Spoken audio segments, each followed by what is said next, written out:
ఏపీలో నామినేషన్ల పర్వం కొనసాగుతుంది కదా.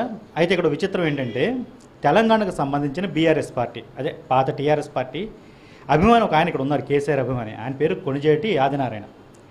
కేసీఆర్ కోసం ఆయన అమ్మవారి గుడి మెట్లెక్కుతూ ఉంటారు, పూజలు చేస్తూ ఉంటారు. కేసీఆర్ ఏదైనా అక్కడ విజయం సాధించినా, చిన్నపాటి ఒక మంచి ప్రకటన ఏదైనా చేసినా ఇక్కడ ఎంతో సంబరాలు చేస్తుంటారు. అలాంటిది ఆయన ఏపీ బీఆర్ఎస్ నుంచి పోటీ చేస్తారంటూ గతంలో ప్రకటించారు. అయితే ఇప్పుడు అదే బీఆర్ఎస్గా రెబల్ క్యాండిడేట్గా నామినేషన్ వేశారు. అసలు ఎందుకు ఇలాంటి పరిస్థితి వచ్చింది, ఏపీ బీఆర్ఎస్ పార్టీ ఏమైంది, కేసీఆర్ దీనిపై ఏమంటున్నారు, ఇలాంటి అంశాలు ఆదినారాయణ అడిగి తెలుసుకుందాం. సార్ నమస్తే. అసలు కేసీఆర్ కంటే ఎందుకు అంత ఇష్టం మీకు? సార్, ఉమ్మడి ఆంధ్రప్రదేశ్లో ఉన్నప్పుడు మన రాజకీయ నాయకులు ఏ రకంగా అయితే అభివృద్ధి చేయలేకపోయారో అటువంటి కార్యక్రమాలన్నీ చేసి చూపించినందువల్ల వితౌట్లో ఆంధ్రప్రదేశ్ నుంచి నేను కేసీఆర్ అభిమానిగా తయారైపోయాను. కేసీఆర్ గారు ఆ ఉమ్మడి ఆంధ్రప్రదేశ్లో ఉన్నప్పుడు ఏ రకంగా ఉంది, ఇవాళ తెలంగాణ ఏ రకంగా ఉంది, ఆ రోజులో ఉన్న పరిస్థితి గమనించి కేసీఆర్ గారు అంటే లీడరు ఒక తెలంగాణ రాష్ట్రాన్ని సాధించేదానికి 100 సార్లు రిజైన్ చేసినటువంటి నాయకుడు ఆయన. అందువల్ల ఆయనతో పాటు ఒప్పులుగా చెప్పుకున్నా. కానీ ఆంధ్రప్రదేశ్ నాయకుడు ప్రత్యేక హోదా తీసుకొచ్చేదానికి ఒక్కరు కూడా రాజీనామా చేయలేకపోయారు. ఇంత దౌర్భాగ్యంలో ఆంధ్రప్రదేశ్ ప్రభుత్వం ఏర్పడిందంటే మన నాయకులు ఉన్నారంటే ఏమైపోయారు అనేది నాకు మెయిల్ అనిపించింది. దాంతో ఉంటే అతనితో ఉండాలి, అతనితోనే నడవాలి రాజకీయాలు అని చెప్పేసి కేసీఆర్ గారితో రాజకీయాల్లో నడిచాను. ఆయన ఏది చేసినా కానీ ముందుండి మామూలుగా ఆయన వెనకమాల నడుచుకుంటూ ఉన్న పరిస్థితి ఏర్పడింది నాకు. అసలు మీ నేపథ్యం ఏంటండి, ఎక్కడ మీ ప్రాపర్ ఎక్కడ? నా ప్రాపర్ ప్రకాశం డిస్టిక్ సార్, విజయవాడలో సెటిల్ అయ్యాను. తెలంగాణ అయితే కాదు, ఆంధ్ర ప్రాపర్ ఉండి ఆంధ్ర వ్యక్తి అయి ఉండి కేసీఆర్ గారిని ఇన్స్టెంట్గా కొలుపుకుంటున్న వ్యక్తిని నేను. మరి ఇప్పుడు ఎందుకు నామినేషన్ వేస్తారు? బీఆర్ఎస్ తరఫున వేస్తున్నారు, ఇప్పుడు రెబల్ క్యాండిడేట్కి ఎందుకు వేశారు? సార్, బీఆర్ఎస్ తరఫున ఇచ్చేదానికి కేసీఆర్ గారు కూడా మీ వర్క్ మీరు చేసేయండి, మీకు ఇస్తాను అని మొన్న 20 రోజుల క్రితం అడగటం జరిగింది. కాకపోతే ఇక్కడ విషయం ఏంటంటే మాకు ఏపీకి ఒక అధ్యక్షుడిని వేశారు. అధ్యక్షుడు అందుబాటులో లేకపోవటం మూలన నేను బీఆర్ఎస్ పార్టీ నుంచి కాకుండా రెబల్గా వేసుకోవాల్సి వచ్చిన పరిస్థితి ఏర్పడింది. ఇప్పుడు అతను తప్పించాలి, ఉన్న పరిస్థితిలో బాగలేదు, అక్కడ టీఆర్ఎస్ పరిస్థితి బాగలేదు అని మీడియాలో కొంతమంది ప్రచారం చేస్తూ ఉన్నారు. ప్రజలు తెలంగాణలో కేసీఆర్ గారి గవర్నమెంట్ పడిపోయిన తర్వాత నుంచి కేసీఆర్ గారి పని అయిపోలేదు సార్. ఒక 10 years ఒకటి ఇదిని చూశారు, కానీ కొత్తగా ఏదైనా ఉందేమో అని చెప్పేసి ఇవాళ కేసీఆర్ గారు గారిని బూజుగా చూపించారు. అక్కడ కేసీఆర్ గారికి వెళ్తే అక్కడ ఏం లేదు, జనాలు కేసీఆర్ దగ్గర ఉందండి. పాత టీఆర్ఎస్ పార్టీ నాయకులు ఇలా బీఆర్ఎస్లో ఉన్న నాయకులందరూ మళ్ళీ ఓట్లేశారు కేసీఆర్ గారికి. ఇవాళ మేము కూడా మమ్మల్ని ఒక టైంలో ఒక చిన్న ఇదిగా చూడటం వలన 10 సంవత్సరాలు తిరిగినా కానీ ఏముందిలో అన్నట్టుగా కొంతమంది అసంపూర్తిగా ఉండి ఆ ఎలక్షన్లో తిరిగిన తర్వాత మాకు అనిపించింది ఏంటంటే ఓటమి కాదు సార్ మేము చేసింది. కేసీఆర్ గారి దగ్గర మానవత్వం నేర్చుకున్నాం, విలువలు నేర్చుకున్నాం. ఈ రకంగా ఉన్న పరిస్థితిలో ఎక్కడో చిన్న మిస్టేక్ మాకు కొట్టినదంతా మేము చేసిన తప్పులండి. పార్టీ ఏమైందంటే దళిత బంధు ఇచ్చి 10 లక్షల రూపాయలు దళిత బంధు ఇచ్చి ఫెయిల్ అయిపోయాం సార్. అక్కడ బీసీ బంధు ఇచ్చాం, ఎవరి డబ్బులు ఎక్కడ ఇద్దాం? మన చేతిలో రూపాయి లేదు, గవర్నమెంట్ దగ్గర అన్ని అప్పులుగా ఉన్నాయి. ఇట్లాంటి గైడ్లైన్స్ ఇచ్చేదానికి అక్కడ తేడా వచ్చింది. దాంతో ప్రజల్లోకి కొంతమంది వ్యతిరేకత వచ్చింది.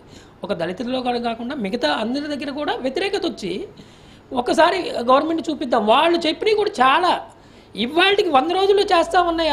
అట్లాంటి ఇప్పుడు చేయాల దళిత బంధు 12 లక్షలు ఇస్తానన్నారు, ఆర్టీసీలో ఫ్రీ రిజర్వేషన్, మహిళలకు రిజర్వేషన్ ఫ్రీ టికెట్ అన్నారు. ఫ్రీ టికెట్ కూడా ఆర్టీసీకి 1 month ఇచ్చారండి. 4 నెలలు అయితే వాళ్ళ గవర్నమెంట్ ఏర్పడి ఇంతవరకు ఆ గవర్నమెంట్ ఇవ్వలేకపోయింది. తెలంగాణ విషయం మనం పక్కన పెడతాం. ఇక్కడ ఆంధ్రాకి సంబంధించి కేసీఆర్ గారు తరపున ఇక్కడ పెద్ద పార్టీని అనౌన్స్ చేశారు, బీఆర్ఎస్ ఏపీ అని చెప్పి. బిల్డింగ్స్ పెట్టారు, ఆఫీసులు పెట్టారు, స్టీల్ ప్లాంట్కి వ్యతిరేకంగా అంటే ప్రైవేటైజేషన్ వ్యతిరేకంగా పోరాడారు. సడన్గా ఎందుకు సైలెంట్ అయిపోయారు? ఇక్కడ జాయిన్ అయిన కొద్దిమంది మాత్రం ఏదో వస్తుంది అక్కడి నుంచి ఏదో చేద్దామన్న టైప్లో వచ్చారు. మా అధ్యక్షుడిని ఎన్నుకున్న తర్వాతనే మాకు వాళ్ళు ఏ రకంగా కూడా ఒక్క మీటింగ్ పెట్టలేదు, ఒక ఇదిగా తీసుకురాలా. అధ్యక్షుడు ఎవరు ఇక్కడ? మా తోట చంద్రశేఖరరావు గారు. తోట ఒక ఐఏఎస్ ఆఫీసర్ని మళ్ళీ ఆ సీట్లో కూర్చొని పెడితే ఆయన ఎంతకాడికి ప్రజల వైపు చూడట్లా. ప్రజలు ఆయన దగ్గర పిలిపించుకున్నారు. ఎవరు వస్తారండి ప్రజాక్షేత్రంలో ఓటు కావాల్సి ఉంటే మనం ఏ రకంగా ప్రజల్లోకి వెళ్ళాలని ప్లానింగ్ చేయాలి.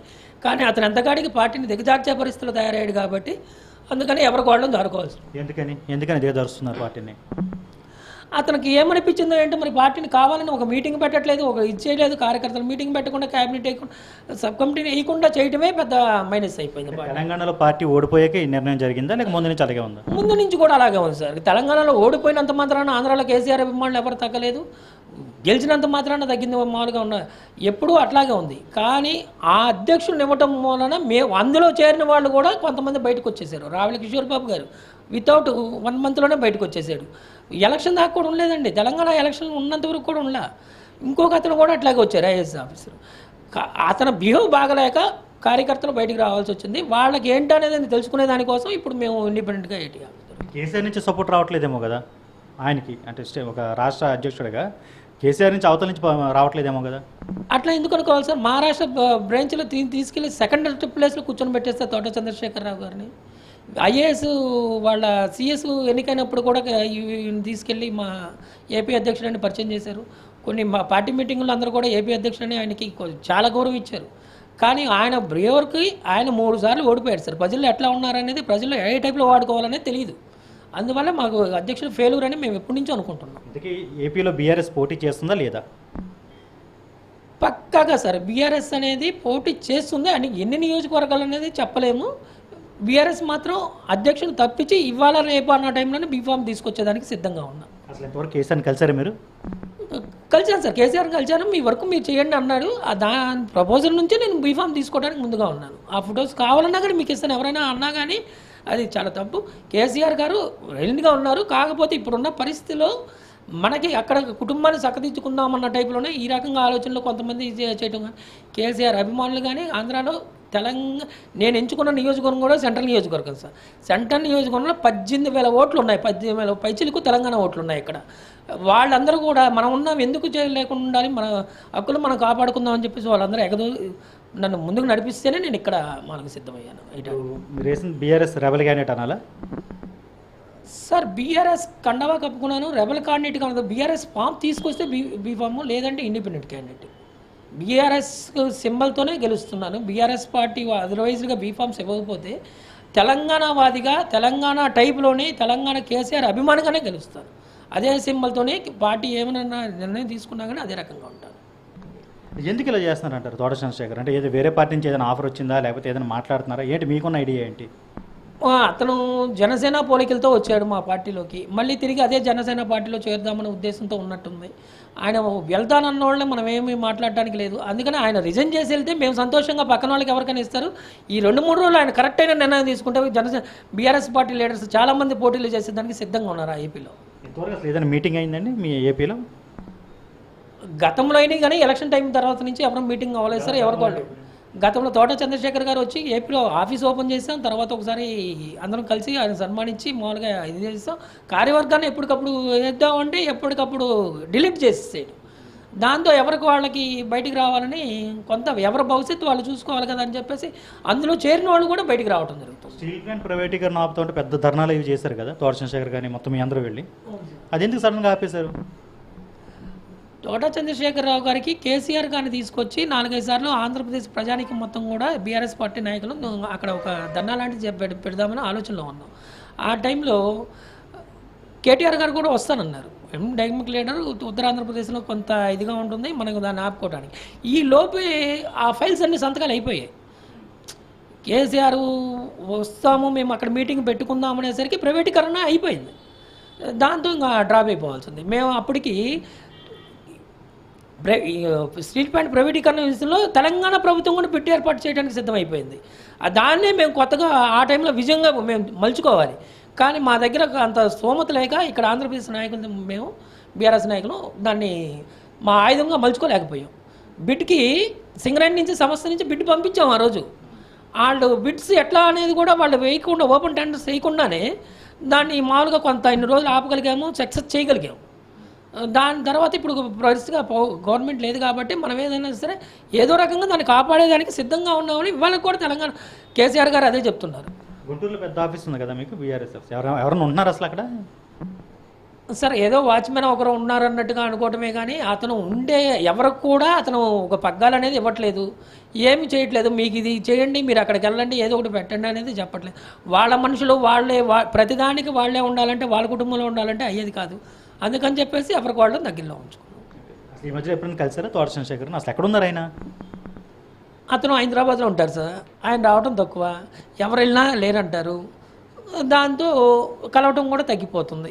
ఇక వెళ్ళాలని మనుషులతో కలుస్తూ ఉంటే ఏదో రకంగా ఎలా వెళ్ళడానికి సిద్ధంగా ఉండేవాళ్ళం. మాకు అధ్యక్షుడు గారు ఉన్నారనేది కూడా మర్చిపోయే పరిస్థితి ఏర్పడింది ఆంధ్రప్రదేశ్ ప్రజానికి. కానీ ఆయనేమో అదే అధ్యక్ష పదవి పెట్టుకొని వర్క్ చేయించుకుంటున్నారు. దాని వరకు ఆయన వర్క్ సేమీ ఆగట్లా. ఆయన పార్టీని బ్రహ్మాండంగా వాడుకుంటున్నాడు. నామినేషన్ అయిపోయింది సార్, వేస్తారా? నామినేషన్ వేసేస్తాను సార్.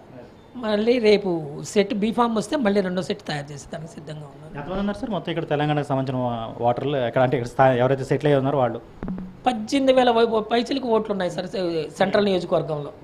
వాళ్ళందరూ ప్రోత్సాహంతోనే నేను ఇవాళ ఓటింగ్ చేస్తాను, బీఫామ్ తీసుకొని ఓటింగ్ చేస్తాను. వాళ్ళందరూ కూడా మనకి ఏంటంటే ఒక గుర్తింపు వస్తే మనం ఉన్నామా తెలంగాణ వాళ్ళం, ఇక్కడ వాళ్ళు ఎవరు అనుకోవట్లా. ఎందుకంటే అందరం వచ్చేసాం. ఉమ్మడి ఆంధ్రప్రదేశ్లో కూడా నా కోరిక కూడా ఇదేనండి.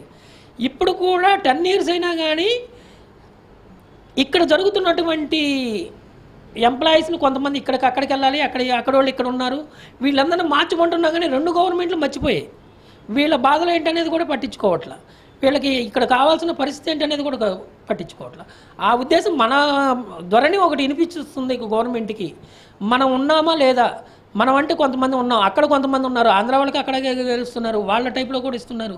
మనం కూడా మన వాణి అక్కడ వినిపించేదానికి, ఏదైనా ప్రాబ్లమ్స్ ఉంటే వినిపించేదానికి మన వాడు ఒకరు ఉన్నారని వాళ్ళందరూ మనం ప్రోత్సహించడం జరిగింది. అదే రకంగా వాళ్ళ ఆశీస్సుతో ముందుకెళ్తున్నాం.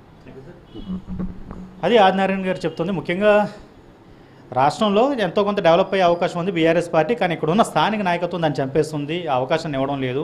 ఇక్కడ అధ్యక్షుడిని మారిస్తే రాష్ట్రంలో ఖచ్చితంగా ఎంతో కొంత పార్టీకి బలం చేకూరుతుంది. కేసీఆర్ కోసం తాము పోరాడతాము, ఖచ్చితంగా ఆయన నాయకత్వంలో ముందుకు వెళ్ళే ప్రయత్నం చేస్తామని ఆదినారాయణ చెప్తున్నారు. చూద్దాం ఏం జరుగుతుందో. మరిన్ని అప్డేట్స్ కోసం చూస్తూనే ఉండండి ఏబీపీ దేశం.